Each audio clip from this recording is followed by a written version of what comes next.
Yes. Yes.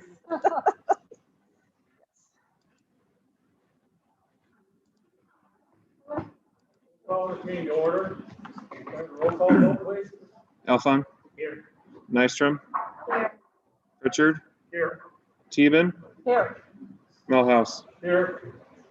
Okay. First item on the agenda is recognition of visitors. Ms. Stevens.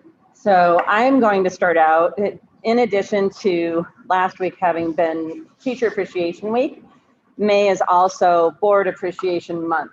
So I have certificates for each of you to recognize you for leading public schools through uncharted territory, which I think in uncharted waters, which I think is very appropriate given the past year or so. So just wanted to take some time to recognize all of you for the work that you've done, making some very difficult decisions in a tough environment. So thank you very much.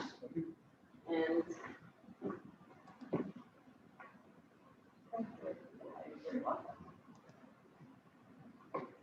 so for those that are unaware, board members, it is a voluntary position. They do not receive any payment. And I think that is that much more admirable that they tackled this challenge for the students of our district and do so purely on a voluntary basis. And many of you know how many hours went into board meetings alone, let alone some of the research that they had to do on their own. So again, just want to thank the board members for all of their work and efforts in helping our students and our staff.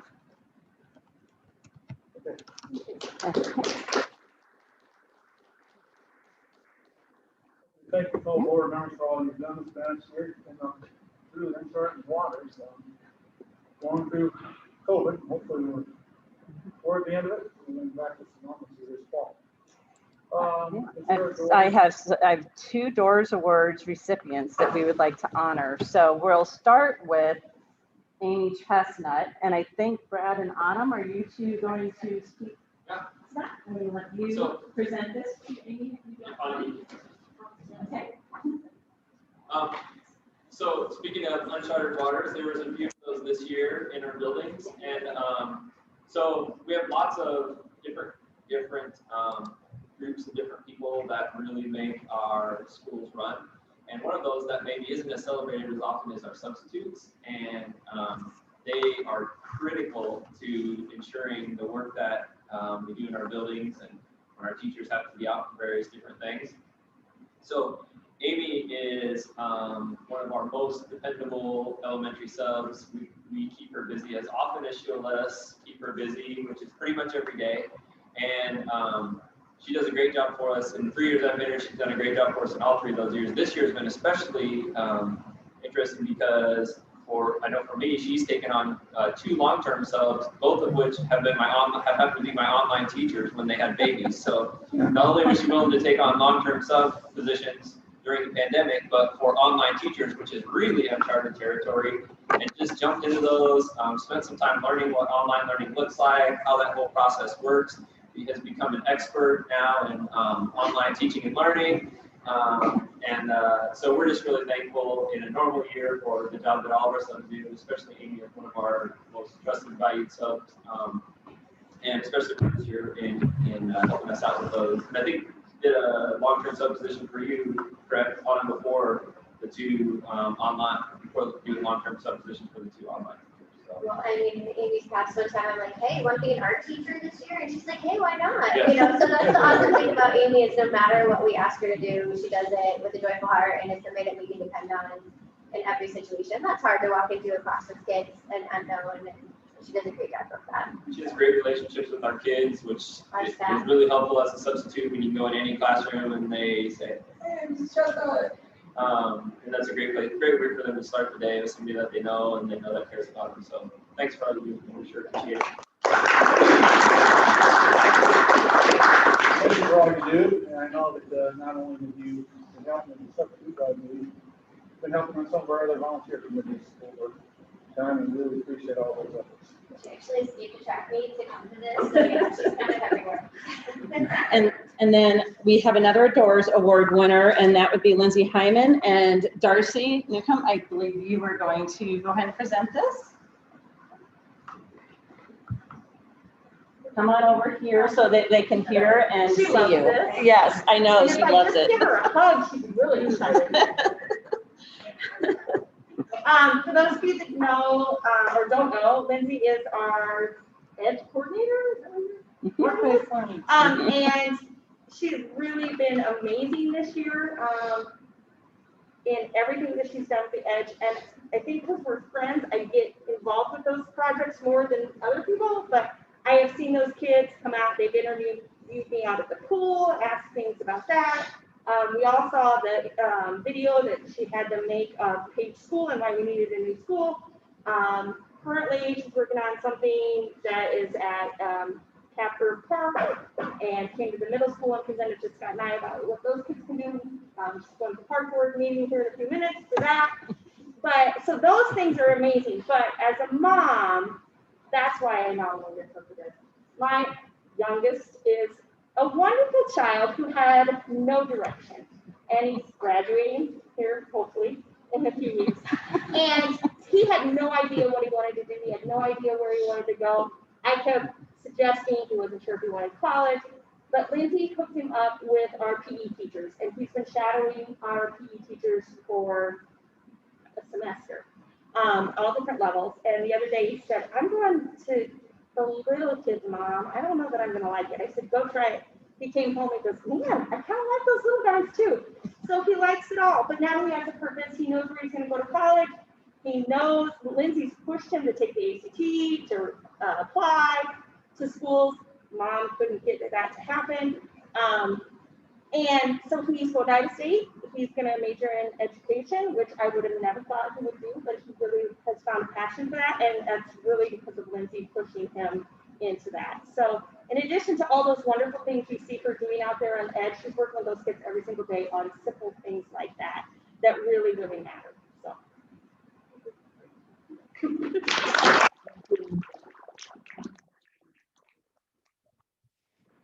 Okay. There's an agenda. I'll ask over here, any modifications, deletions, additions? Nope. Okay, do I have a motion to approve the agenda as printed? Is there a second? Okay, Mr. Bridger and Dr. Nyson will move the second for the agenda to approve as presented. All those in favor, please signify by saying aye. Aye. Opposed? Okay.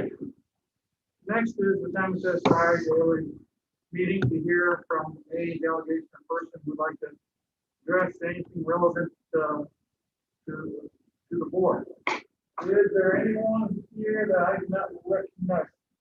Over here, sir. I'm going to take this off so you can hear me, but for those of you that don't know me, I'm Terry Mormon. I'm represent the 4th Ward City Council here in Boone. And the reason I'm here tonight is 2 council meetings ago, the last council meeting in April, we had a situation arise at council. I'm actually kind of leading the committee on the road for the new elementary school.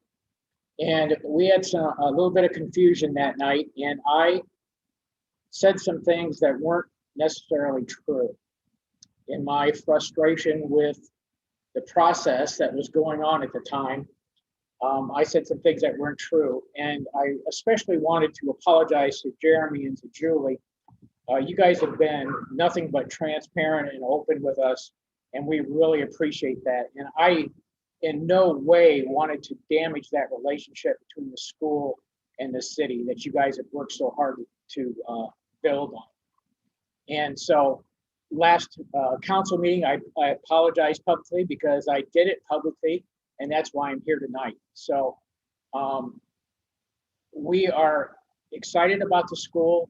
Our partnership and our pledge to you of $750,000 still stands, not going anywhere. And we will help you whatever way we can in other areas to get this thing done. So Again, I apologize. I shouldn't have done that. It wasn't your fault. Again, it was my frustration with the process. And believe me, in the future, I will choose my words more carefully. Okay? So thank you. Thank you. Karen, thanks for all your good local schools and this, put in. We're gonna get. Okay, I don't see any other people who are not on the agenda. Here, unless Mr. Hutchinson wants to speak. Okay, we'll move on to the routine business. Do I hear a motion to approve the routine business? I move to approve these business except for the bills, the current bills on the general fund. Please pull out one for Pritchard Brothers for $339. Okay, is there a second? Second. Okay, it's been moved by Ms. Stevens, seconded by Mr. Helvan to approve the routine business as presented with the exception of on a bill for Pritchard Brothers for $339. Is there any further discussion of any individual item? Okay, hearing none.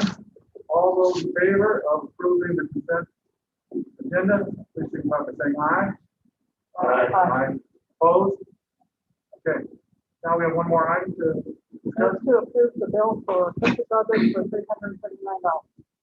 Second. Okay, it's been moved by Mr. Stevens, second by Dr. Knight to approve the bill for $339. All those in favor, signify by saying aye. Aye. Aye. Opposed? Abstention? Abstain. Okay.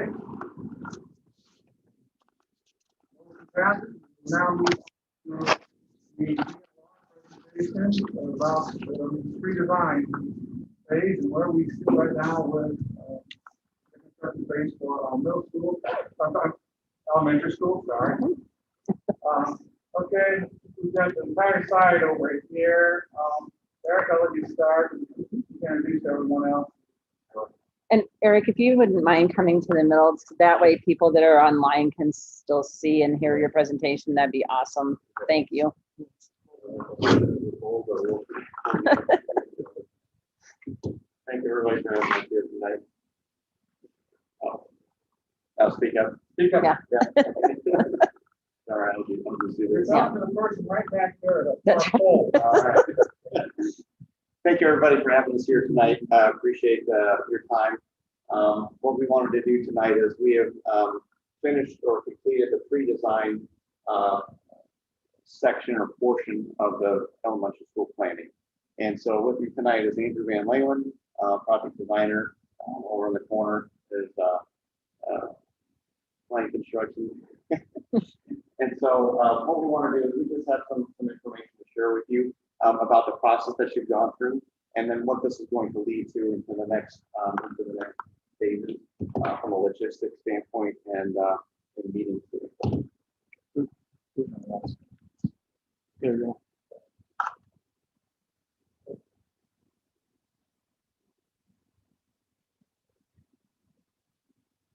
So first of all, we always like to just give everybody credit where credit is due. So this is not just our team and Land Construction and not just your team. There's a wide variety of people that have been involved in all phases of this thus far, and they will continue on throughout the process. So just a quick acknowledgement for all the folks that are helping make this a possibility. On the bottom left, you'll see there's a vision team of stakeholders from across the district that have been involved as well, which all of the things that we've done and we'll present tonight have been proceeded with that committee, and that team is going to help guide the design for the project. So we organized our time with, we organized our time with 3 different workshops. The first workshop we focused around the educator, so understanding what the educational needs are, how can we support educators in this facility, and then we went through a series of activities. The second workshop was focused around the learner and understanding what the learner's needs are. So we did some activities which we'll highlight here in a second. And then the third and final workshop of our pre-design phase was focused around the environment. So we started with teaching and learning first, and then figure out how we can create environments, what are the environmental needs within the facility to help create a space that can support the teacher and the learner. So in this first workshop, focused around the educator, we used some different cards. These are from learning connection cards. And the teams were tasked to find things that resonated with them. So we broke down into 4 groups, and they organized different learning connection cards.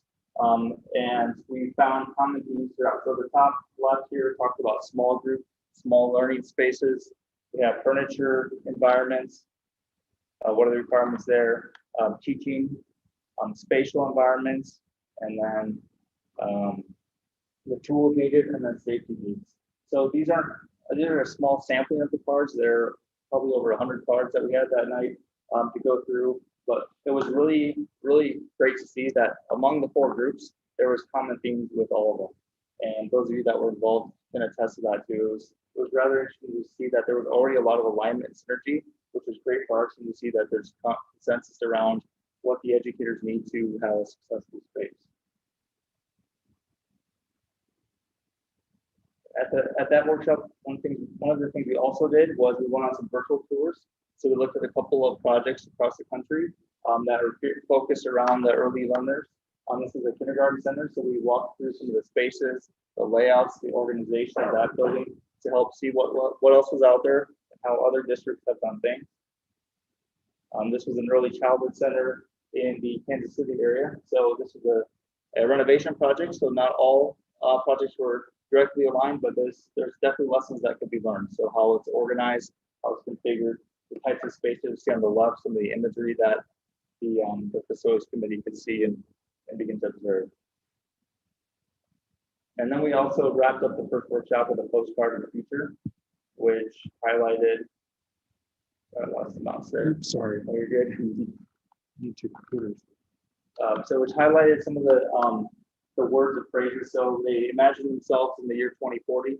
What are they seeing? What are they experiencing when they go into the space? So here's some of the words, simple word cloud here that talks about what everybody's feeling: pride, flexibility, excitement for learning, natural light, inquiry-based environments. So workshop 2, as I mentioned, is focused around the learner. We did a short recap of the first workshop, and then we dove into our main activity, which was the day in the life of the learner. So we again broke into 4 groups. We talked about what does a day in the life of a student look like today, and we tried to think pre-COVID of what it was a typical day look like for learners.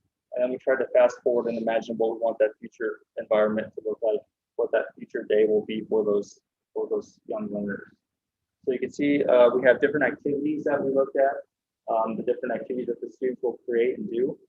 And then we had each of the groups create kind of a student profile.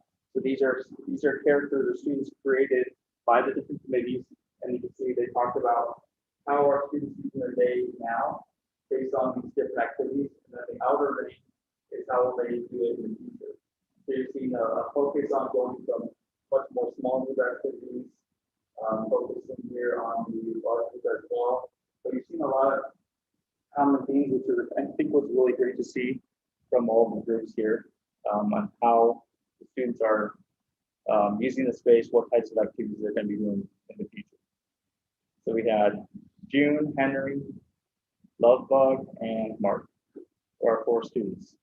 So this helped our team to identify spaces. And as we look at the new construction of the new facility, how do we find spaces that support this outer ring of what we want our students to do and experience in the new facility? And then the very last activity at the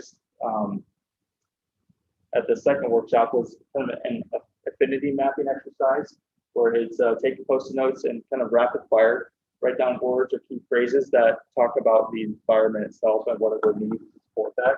And the words verbatim from those cards are listed below. But we organize those in categories around nature, outdoors, openness and collaboration, personalized, flexibility, creativity, and then functionality. So that was great, kind of segue into our third and final workshop for the actual built environment. So workshop 3 is focused around the environment. And when we started this workshop, we had taken the first 2 workshops and tried to establish some guiding principles. So these would be kind of a North Star for our project team. We want to be able to see these guiding principles in the design as it goes through. And we vetted these with the facilities team and made some modifications based on their feedback. But really, these 5 tenets, if you will, these guiding principles is really what we should see as an outcome. When there's a fork in the road and it's a hard decision to be made, we need to look at these guiding principles and compare that decision to what this can do. So, discovery and development, flexible, adaptable, and accessible. Focus on health and wellness, naturalness and active, and then joy and pride. So these are the things that we should see as we start to develop and design the building, the built environment. And then we had a fun activity called a design charrette. These 4 groups, again, broke into teams and worked on a couple different charrettes. So they looked at it from a micro scale, looking at the environment, thinking about a suite of spaces or the actual school, and then we zoomed out and looked at the site. So this helped us understand maybe some organization, some adjacencies, and how things should be laid out and figured. And you're seeing here on the right just some of the pictures from the activities where they're using pipe cleaners and construction paper and markers to help organize and configure space. I think it was a good hands-on exercise to get the minds going and a great way to help them kind of communicate versus feeling like they have to draw a beautiful picture. It was about illustrating and demonstrating a concept rather than creating a beautiful end product. So some more pictures of the 2 different charrettes we did there. And then we did some exit tickets at the end where we showed, we asked a couple questions. We wanted to understand 3 must-haves in the school and then some critical adjacencies for what should be located. These are some of the outcomes that we saw in our exit ticket that rose to the top. And talking about what spaces should be adjacent to each other, and then what space or what are the must-haves in the facility. So a lot of great information over the course of the 3 workshops, which now the task for our team is to help create that into concepts and layouts. We will have an upcoming meeting with the facilities committee here before the end of school, so we can take some ideas, begin to put some things on paper. But we don't want to go too far without revisiting with that committee. We want to make sure we pin it up, throw darts at things, change things, modify things, and really solicit the feedback and listen. Because it's the goal of our team to help create a facility that meets your needs, not meeting our needs. So certainly this is just the groundwork for the process, but it is an important groundwork to set the stage for what needs to come in the future. So kind of in tandem with the workshops, one of the other things that we do is create a space program or a building program. This is essentially a spreadsheet that talks about all the spaces, types, quantities, and sizes that will be a part of this, because we're trying to hone in and define the overall scope of the project here. So it's broken out by different department areas. So it helps our team understand, based on the feedback of the workshops and based on understanding the curriculum needs and the functional needs of the space, what needs to be included as a part of this new project. So the program here talks about all of that. It gets us to an overall square footage for the building. And this is something that will be continued to refine and honed in with our team to make sure we have, as we get to the design, something needs to be a little bit bigger, something needs to be a little bit smaller. We know we have that flexibility to do that.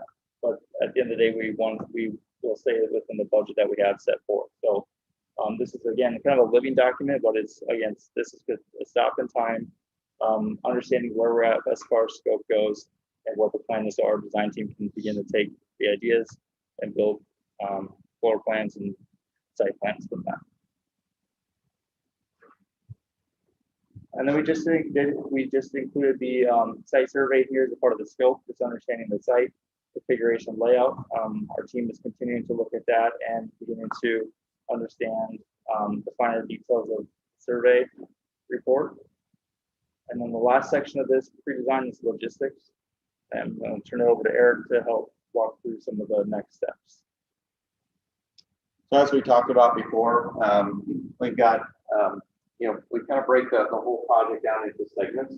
That's partly to manage it for you, but also for us to manage it in the ideas and the information that we need.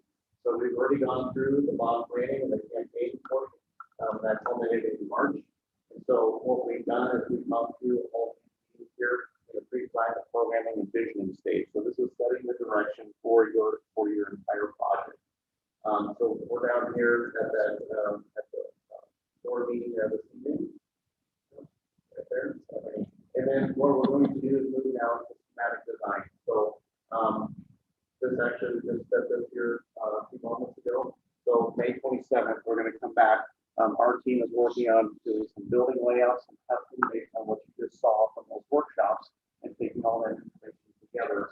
And we'd like to review that before your staff meetings for the summer.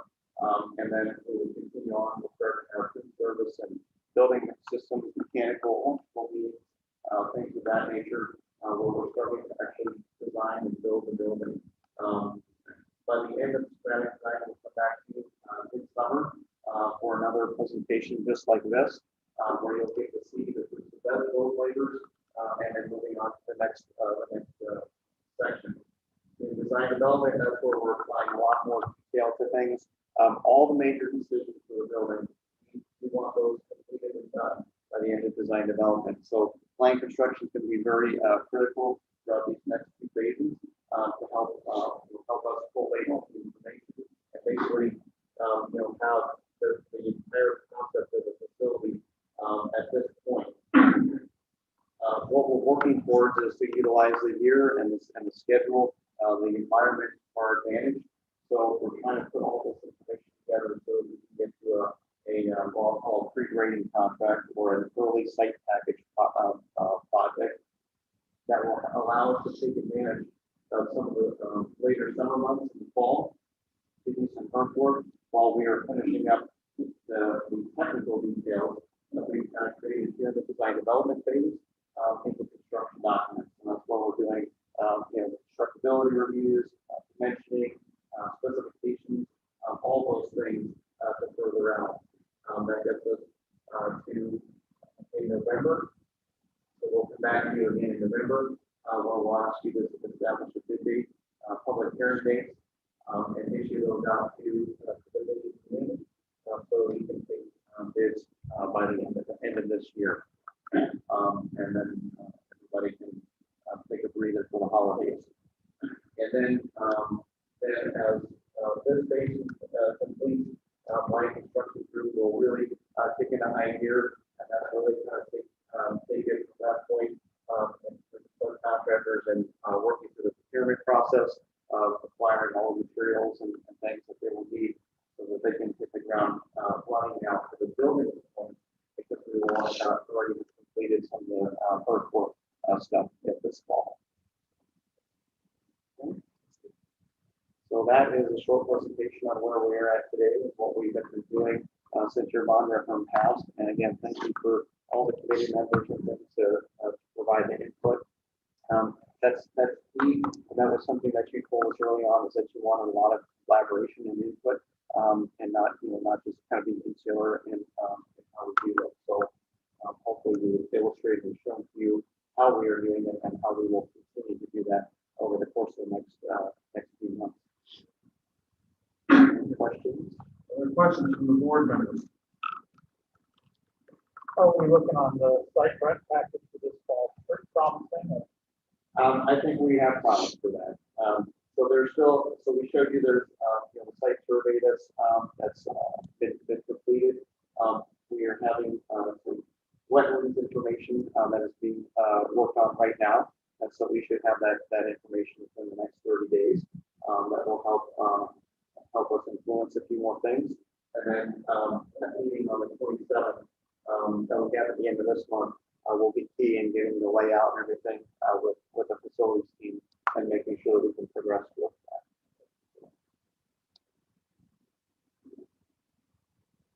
I know you aren't to that point yet, but will there be contingencies or something in place or fees if it's not completed on time? Sorry, the question was contingencies if the project is not completed on time. We have not looked at that at this point. And that'll be something that we work in conjunction with Lang on how we, how we structure that. But our intention is to complete that so that we can have kids move in and be ready in August of 2023.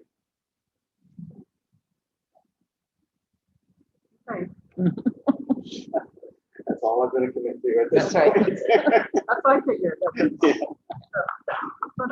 Yeah. Yeah. Now, if there's another pandemic or something, all bets are off. But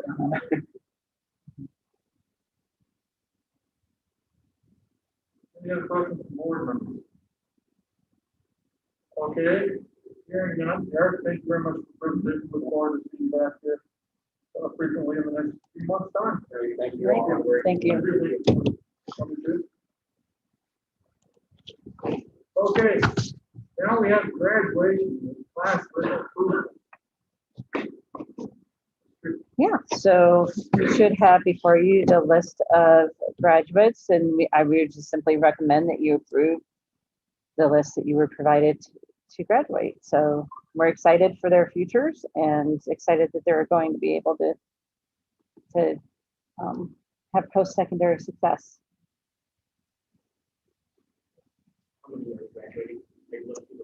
Oh, you know what? I did not was told. We know that off the top of our heads. Okay. Yeah, I didn't count. Sorry. It's a smaller class size anyway, but yeah. About 20 from the blue base, about 435. And the regular. Okay. Well, I had one mother worried about the child from graduate. Is there a motion here? Move to approve the graduation class with address. Second.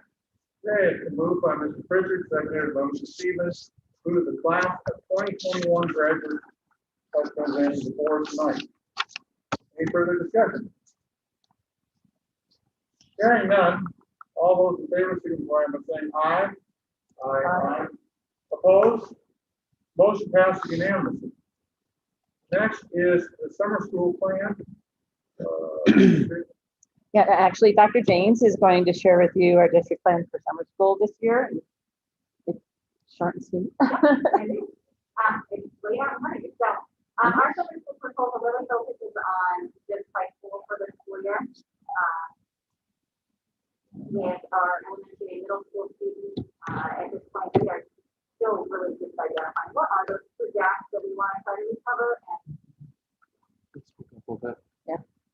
Yeah. Speak Speak up more. Okay, That's what he wants.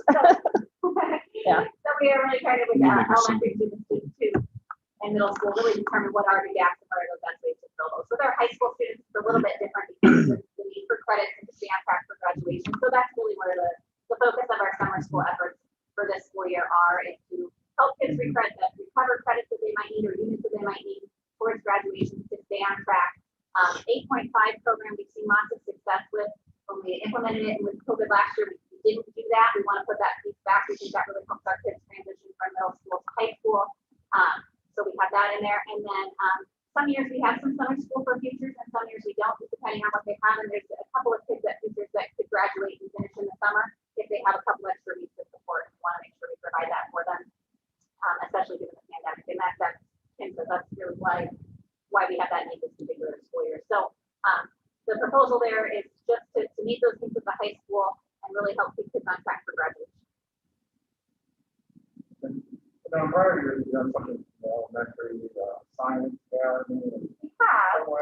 We didn't do an elementary program last year. We had intended in February before things went on track to do just a literacy focused boost program as they came back to school in August. To be quite honest, our kids and our teachers just need a little break. The summer is very short this school year. Trying to identify exactly what needs to be fulfilling by doing that.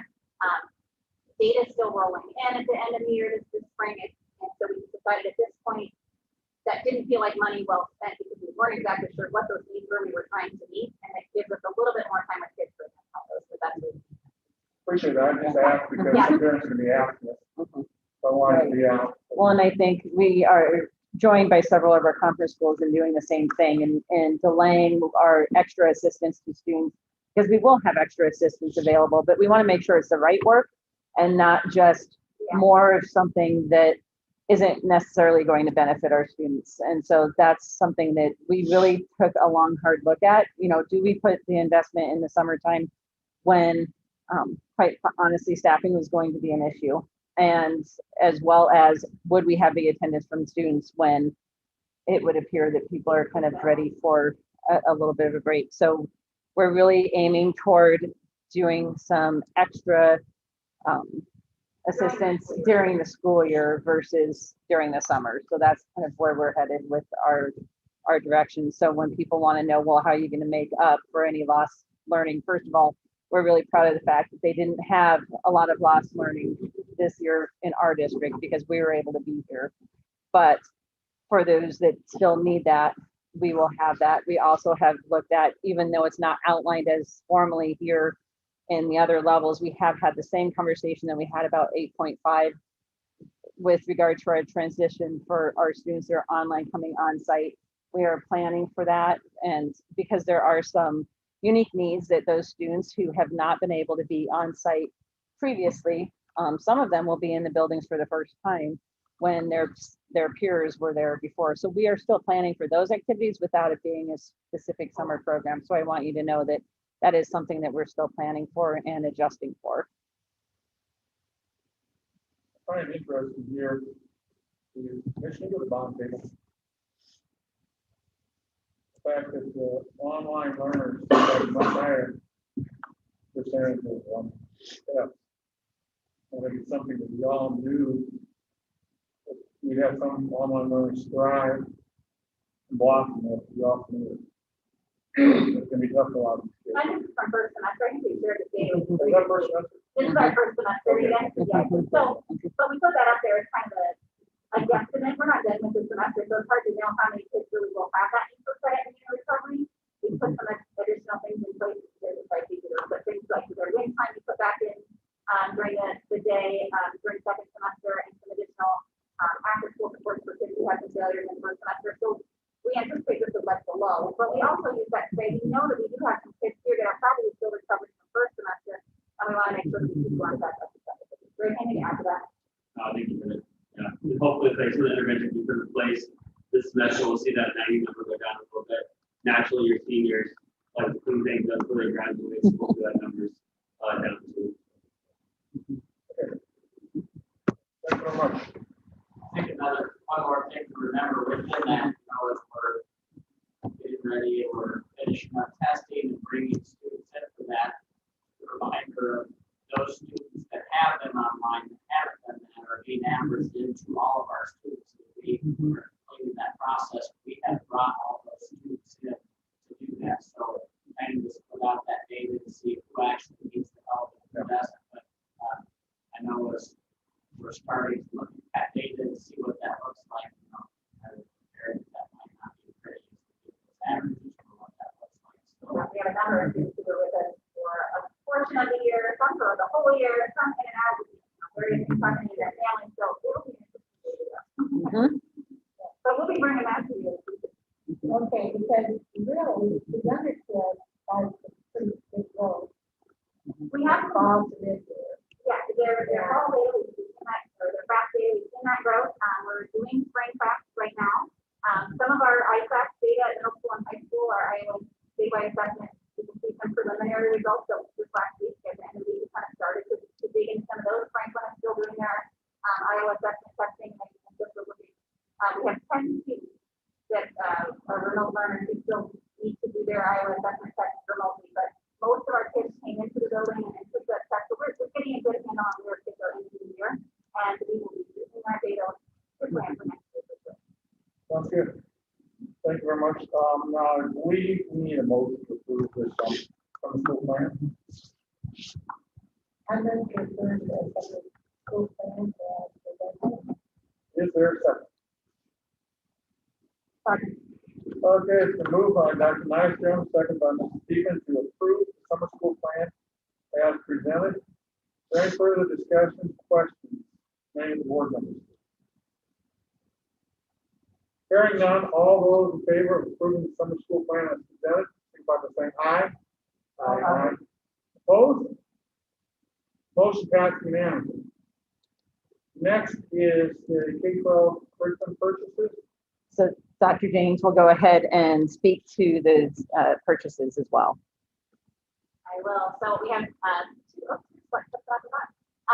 two content areas that we bring to you tonight. Secondary science, our elementary team did not do an adoption for materials. They are currently working on some alignment with their content for science with some of the English language arts, new curricular resources that they have that really get into using rich text with kids to build that comprehension. And we foresee we want to be really intentional in the materials that we select that will also pair well with our reading and writing. So they're doing some work over the summer that leads into that. So I'll bring elementary to that another time. But secondary went ahead and their materials are also a year older than our elementary. So they were needing to go through that process now. Middle schools where the bulk of our budget sits. Our middle school team was very thoughtful in reviewing a variety of different materials. They really were interested in the TPI science that aligns with what we currently have now for K-5. They saw the need for that vertical alignment of materials and that consistency for students at the middle level. At the high school, they jump around between courses, so that consistency in publisher and in those materials maybe is less of a factor. But at the middle level, it really is for that vertical alignment. So they selected TPI science. Their review found that one fit best with what they saw in NGSS standards. Also, when Iowa adopted those standards nationwide, they're a grade band, but Iowa put the standards into specific grades. So when we look at a lot of different materials, it's hard for our middle school teachers to think about teaching with those because here's one textbook, but it might have something for 6th grade, but something for 8th grade. So this particular set is more of a module. So they could say, this book is something that can go to 6th grade, this book fits what we need in 8th grade, and it allows them that flexibility that they really need with the way our state has adopted those standards, and also that vertical alignment that they're looking for. The one thing that they are requesting that's perhaps different than what we usually bring is usually we're looking to adopt class sets of textbooks, the physical books that sit in the classroom. We use those in class as more of a resource and not usually, students aren't usually taking those home. We've kind of gone away to every kid carrying that back and forth from their locker. However, that digital access for students comes at a pretty pricey cost, but that gives access to material that we can use to really help get kids into that nonfiction text and use it in a rich way. When you can't count on every kid, you might all have a Chromebook, but if they don't have a digital license for that textbook, you can't quite use it in the same ways to teach those note-taking skills, the highlighting features, the annotating that text, and they obviously can't write the textbook in the classroom. So there are some features with that online licensure that when we don't adopt enough licenses for every kid, we're not able to really use. And as we've been going through our preparation with the middle school and really looking at our standards, there are some things with that nonfiction writing and reading that we think we can pull in with these resources that the middle school science team really felt would be beneficial if they had that STEAM license for every kid, and they would use that nonfiction text to also build their reading skills too. So that's the bulk of the funds is there for middle school. High school felt like a lot of their text were in a pretty good place, and they needed text more as a secondary supplemental resource. So you'll see less proposed there from the high school secondary team as they had unpacked standards. They felt chemistry was probably their biggest need.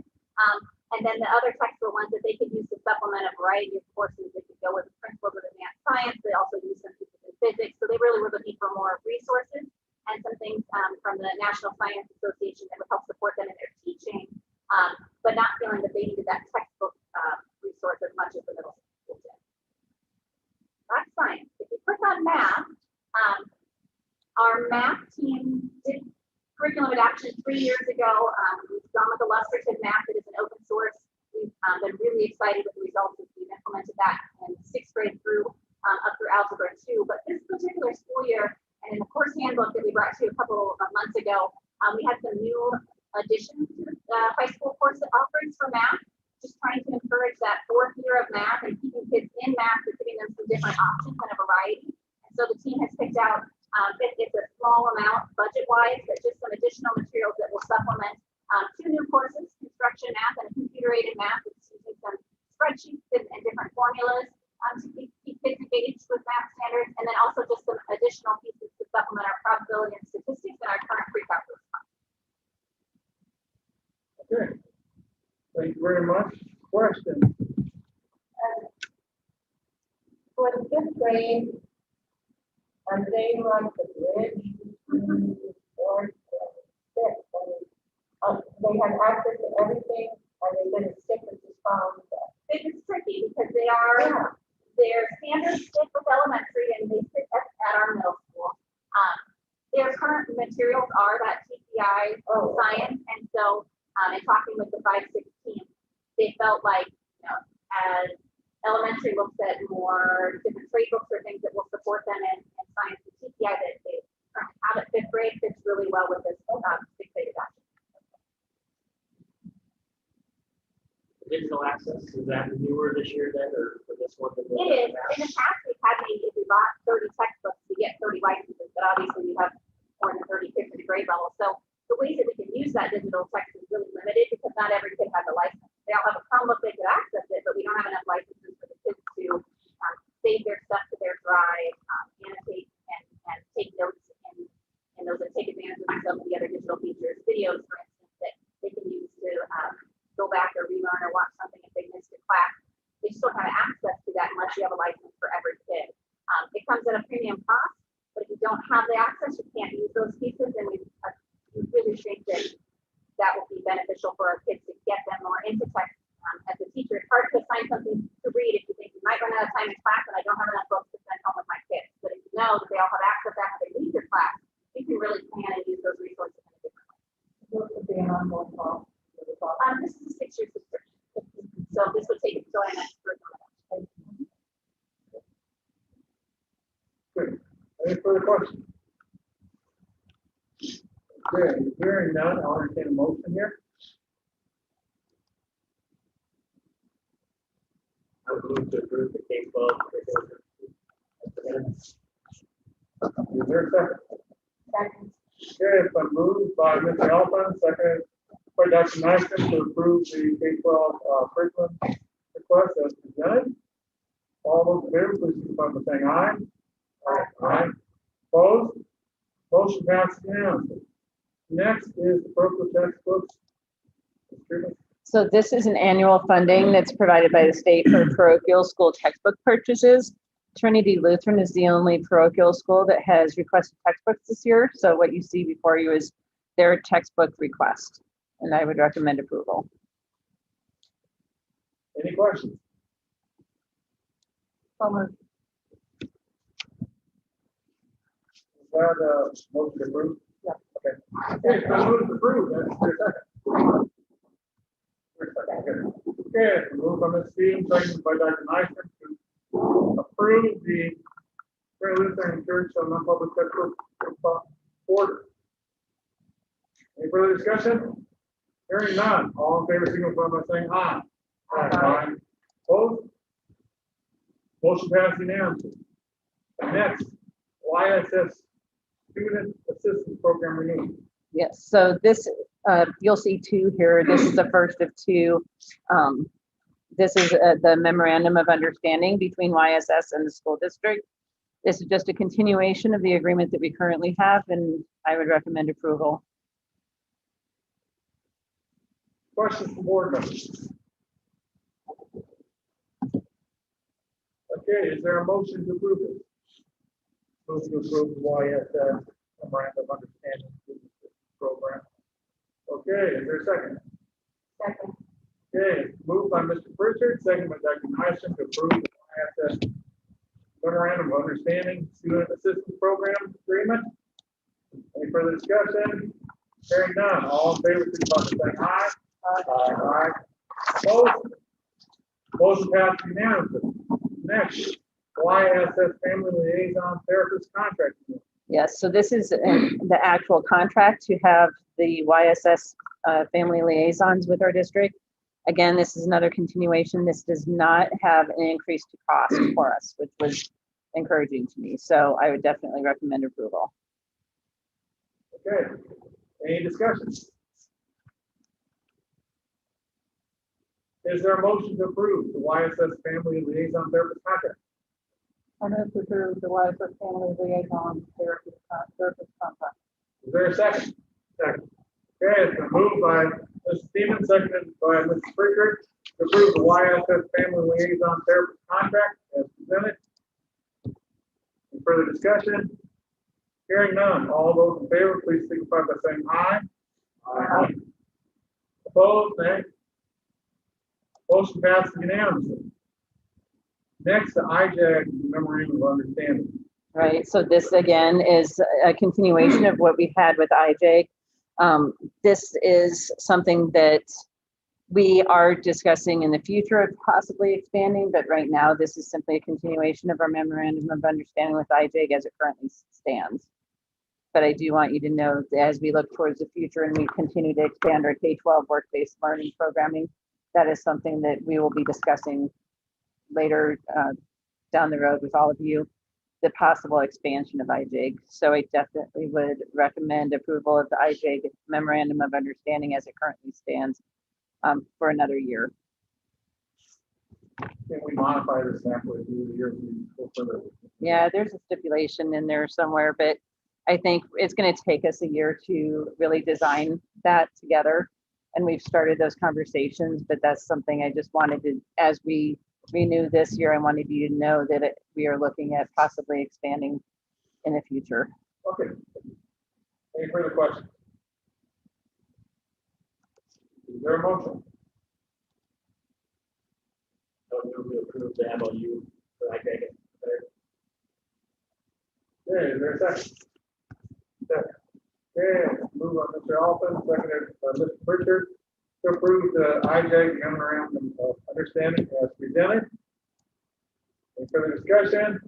Hearing none, all those in favor, signify by saying aye. Aye. Aye. Opposed? Motion passes unanimously. Next is the UE agreement approval. So the UE and the district came to agreement with a 2.25% increase. And I can't remember what the transportation was, Mitch. I don't see it up there in my phone. Bring it up. And we did have an increase to activity bus, I believe to $15. $15 per hour. $15 per hour. So those were the changes. And I would recommend approval of the UE contract. Are there any questions?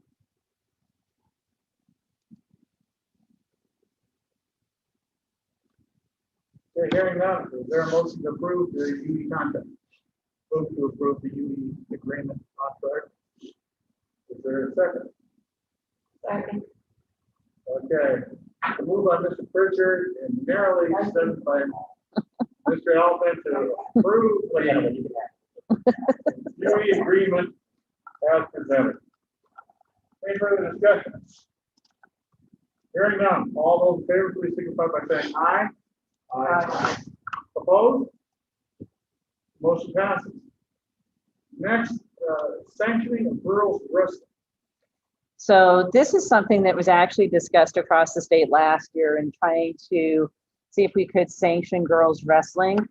But I don't believe that it came to the board tables for all of you last year. And so what we're asking is that we write a letter of support for the sanctioning of girls wrestling. We have several girls that participate that are very active, and that would be something that I think for our district in particular would be beneficial if they would actually sanction it as a high school sport. So the letter that you see in front of you is a draft letter of what we'd like to be able to send to the Iowa Girls High School Athletic Union with our support for sanctioning girls wrestling.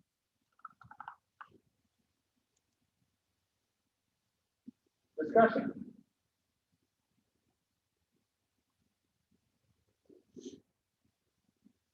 There's one comment I think we need to have Brett's name on this. It's on there. It's on there, it's just down below. Okay, sorry. That's fine.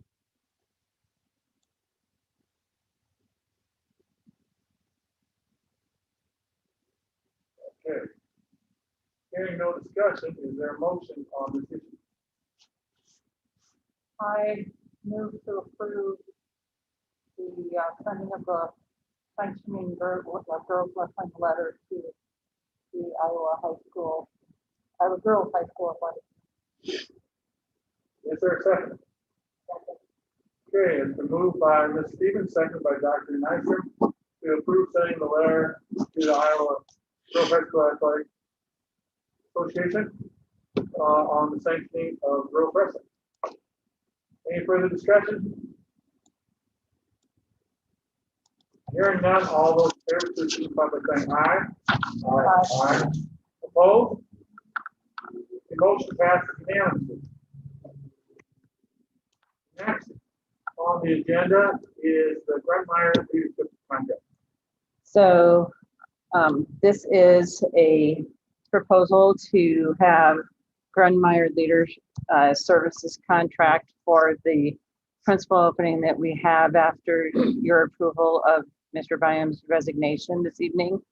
And what I would want people to understand about this particular piece is this would look it's going to be different than the superintendent search in that the superintendent search, obviously the Board of Education is the entity that ultimately hires the superintendent, whereas when there are personnel within the district, that's lies in my, with me as the superintendent. This would simply allow this search firm to help widen the net and be able to help with some of the legwork that is necessary, as well as that because we are in May right now, wanting to expedite the process, and then also providing, like I said, just the legwork and the structure so that we can move forward expeditiously in hiring a new high school principal. So I would recommend the approval of Grunmeyer's Leader Services to assist in that search.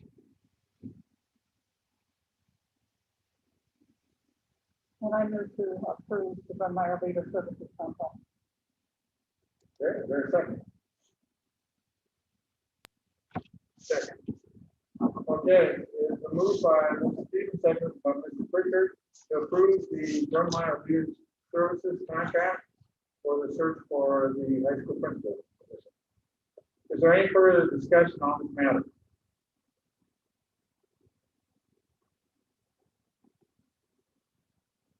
Hearing no further discussion, all those in favor of the motion, please signify by saying aye.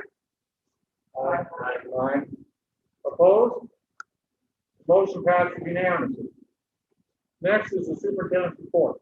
So I have a few things. One is just want to again congratulate all of the recipients of the Beef Grant Award winners that we recently had. We had just under $27,000 worth of awards presented that were awarded to Boone schools in particular. And we had a number of staff write grants, and they took a lot of time and effort in doing so.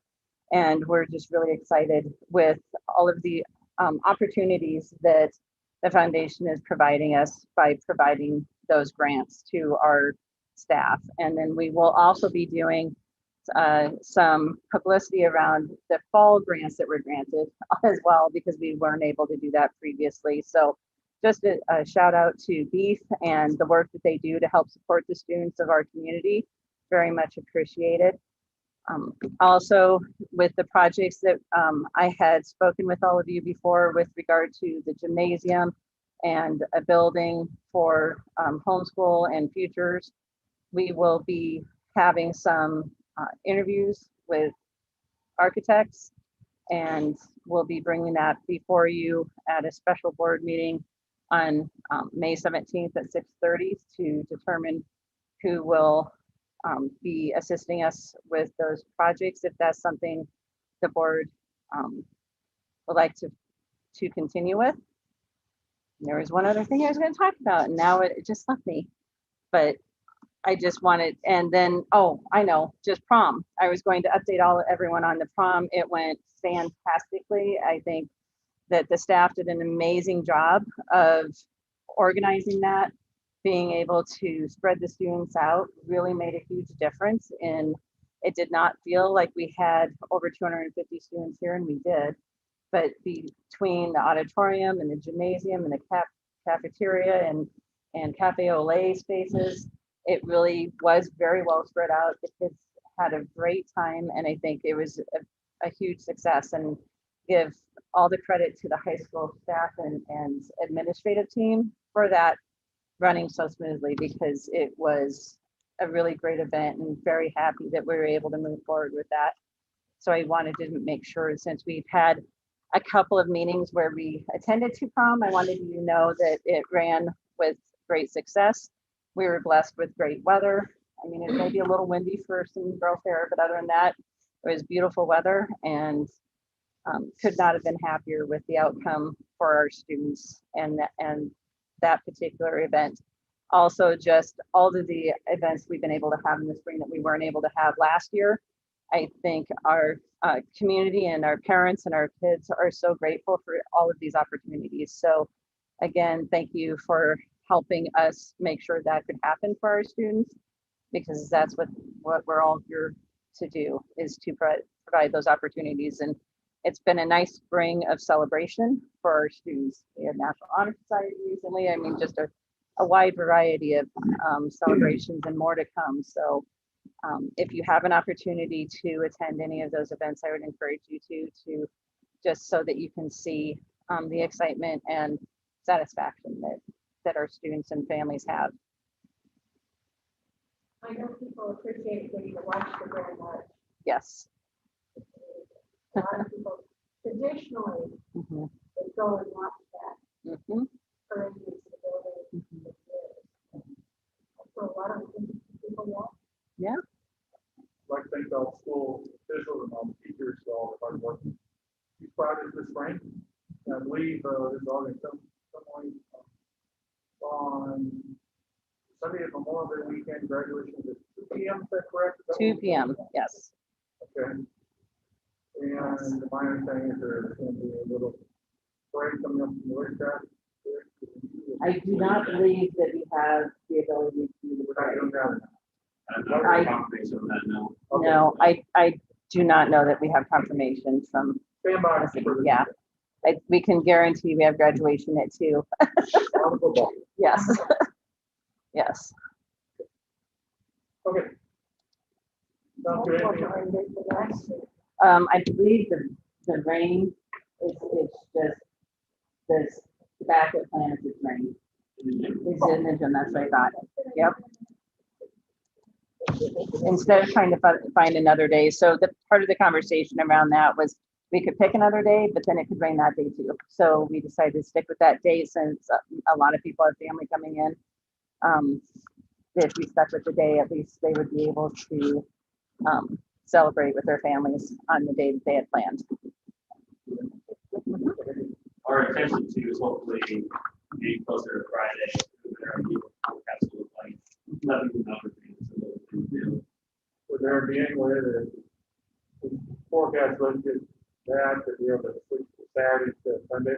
Looks like a storm rain on Sunday. I think we're using the sound system through correct? Yeah. Prior to graduation. Right, and there's on Sunday too, and their backup plan is the gym as well. So we're utilizing the same sound system, so that's why we're staying on that day. Okay. Last year we had that echo through ours, so hopefully it's going to roll through. They were gracious enough to extend that offer, and we accepted. Sounds very good. Thank you. Any other questions? Okay, hearing none, we're gonna take about 5 minutes time out here. Looks like we have a couple closed sessions